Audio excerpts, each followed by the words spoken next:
adoring Daddy again. And I think she may well have just not inquired where the money came from. There's always enough money somehow.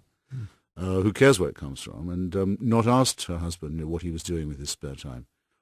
Was he asking 10% from any foreign company that wanted to do business in Pakistan? She might have thought it was all beneath her and just disdained it. I don't care as long as the money keeps coming. Possible. But that's one definition of corruption, is indifference. Could have been passed on to the son, too. Yes. Anyway, it doesn't and didn't look good. I mean, the Swiss courts have found against her on this. That's all I know for sure. John Burns of the New York Times did do a very good background piece in the New York Times about 10 years ago, which I remember thinking at the time, and he's the best reporter perhaps in the world, certainly the Times has got. I remember thinking it made it very difficult to believe that she was all unaware of what was going on. You have taken a lot of heat in the last 4 years or so since the Iraq War and your position on the Iraq War. And you did a piece, in fact, 4 years later, it was published in Slate in March, which essentially said, I still felt I was right. And let me talk about this with you, because the second half of 2007 saw the violence drop dramatically in Iraq, and progress, however, came at a pretty high price because the year was the deadliest for the U.S. military since the invasion, back when 899 troops were killed. And yet there seems to be this argument, and I think to some extent it's an argument that you hold forth, that, well, there's evidence of it, more are breaking away from al-Qaeda and from the insurgency, that there is a sense of progress being made, real progress being made. Petraeus has been saying this. The administration has been saying this. I mean, this is pretty much how you read things, isn't it? Yes, and that's why I was in favor of the surge at the time, because, look, let's separate one thing out from all the disappointments and blunders and indeed crimes of the occupation. Separate just one thing out that's very important. We have inflicted a battlefield defeat on the forces of al-Qaeda in a keystone Muslim Arab state. I don't think it's possible to overestimate the importance of that. They decided to make Iraq the country of their big push, of their major. So forgive me, Bush was right. Fight him there rather than fight him elsewhere. Well, no, I would say fight him everywhere. But I mean, if they pick Iraq as the frontline country, and remember they were there before we were. There are some people who say they wouldn't have been doing this if we weren't there. That's not true. Abu Musab al-Zarqawi, the deadliest al-Qaeda person after bin Laden, in some ways deadlier than him, was in Iraq before we got there. That's one of the very few things Colin Powell got right in his presentation to the United Nations. And clearly had an alliance with the Ba'ath Party. It still, as al-Qaeda in Iraq still does. It's not just that we've defeated them militarily, and since you mentioned casualty figures, the estimate is about 4,000 al-Qaeda militants this year dead or neutralized in some other way. I think that's a very impressive figure. I wish it was larger. It'll get bigger.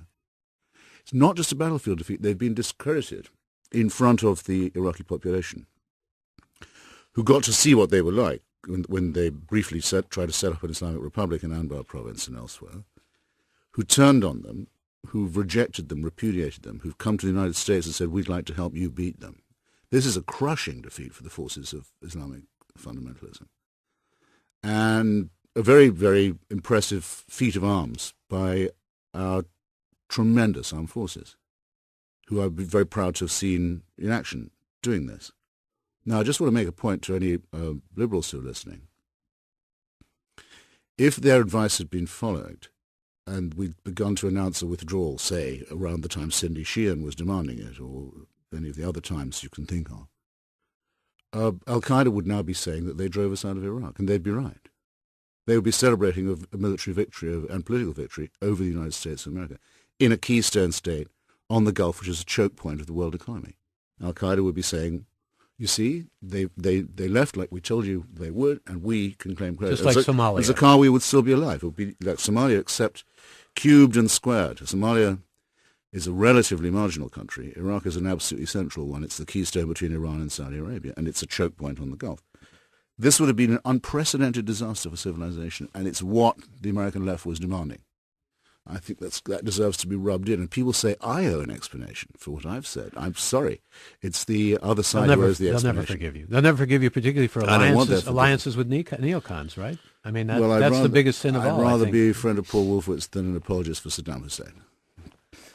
What now, as far as Christopher Hitchens sees things? What now in Iraq? Yeah. Well, there are three things. When people say they want the war to end, I always ask them, well, which war is that? There's the war against Al-Qaeda, which I don't think we can possibly call off. There's the civil war within Iraq, the war within the war, the fight between different groups of Shia, between Shia and Sunni, and different groups of Sunni, and there's the fight to maintain and defend the great, unarguable gain of the war, which is the autonomy and freedom of Kurdistan, the success story, the northern quarter of the country, where there hasn't been any violence and where there's cooperation and prosperity and democracy and secularism and so forth. Well, the Kurdish thing is continuing to go very well. The war against Al-Qaeda is going better than I would have believed it would. The great disappointment is the very mediocre character of the political leadership in Baghdad. I mean, Saddam Hussein totally denuded and demoralized Iraqi society, and there isn't a political class. There's barely a vestigial political class there yet. And the people who members of it are, on the whole, not very distinguished. That's the big disappointment. That's going to take a lot of time. Where does that leadership come from? Well, in default of what one might call or hope for as a serious political class, what you're going to get, what you tend to get, is people who can't think beyond their own sect or their own tribe. Speaking of which, good segue to what I said we would talk about initially, which is religion and its role in this presidential election. It's become integral, hasn't it? Well, it has in Iowa, at any rate, yes. But that's because I'm not. Let's say a quick word about my newest column for the Slate, the one that's coming up next, is the absolute scandal of letting Iowa determine all these things for us. I mean, every 4 years, we in the journalistic profession say, we're not going to do this again. We're not going to act as if Iowa was really an election or as if it was really a primary. We know it's only a party caucus. We know there's no secret ballot. We know it's not one person, one vote. We know all this, but every year we fail to swear off. Now it's all happened again. And you read, Mr. Huckabee is surging, right? And then finally, in a tiny paragraph in the New York Times profile of him, it says, I'll underline this, he surged because he appeals to about one half of 45% of 80,000 Republican registered voters in Iowa, a small white landlocked state. Now I'll say it again, about one half, that's the evangelical half, of about 45%, which is the evangelical half, of 85 to 80,000 voters. That's it. And he manages to do that, and it's a surge. And we all cover it as if there'd been a huge election and a groundswell in Iowa. This is a scandal, and it's designed to promote freaks and fruit bats and marginal candidates like Huckabee. Although, let me... Imagine if the people of San Francisco or Chicago or Atlanta or Dallas were having a primary now. Do you think you'd ever have heard of Governor Huckabee? No, but... Even among the Republicans, let's recast this in another fashion, though. The Republicans... we're looking, I would argue, the GOP is looking for a candidate whom they could serve up as religious enough. Somehow, Giuliani doesn't pass that litmus test because of his stand on social issues and because of his divorces and all that. Certainly, a Mormon doesn't pass the litmus test with the evangelicals and the Baptists and so forth.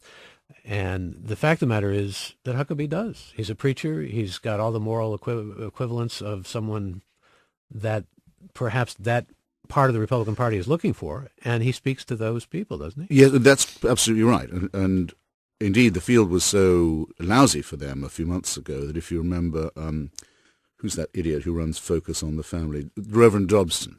James Dobson, yeah. James Dobson. Wonderful bumper sticker I saw once that said, "Focus on your own damn family." Was saying publicly they might have to run an independent candidate this year, people like him. There wasn't no home for them in the Republican Party. Now, fine. I know that they should have their place and say in the Republican Party. Nobody denies it. But that Huckabee should be described as very nearly the front runner from nowhere, from nothing. is a function only of the positively anti-democratic influence of the Iowa caucuses. That's what I'm saying. Is it also the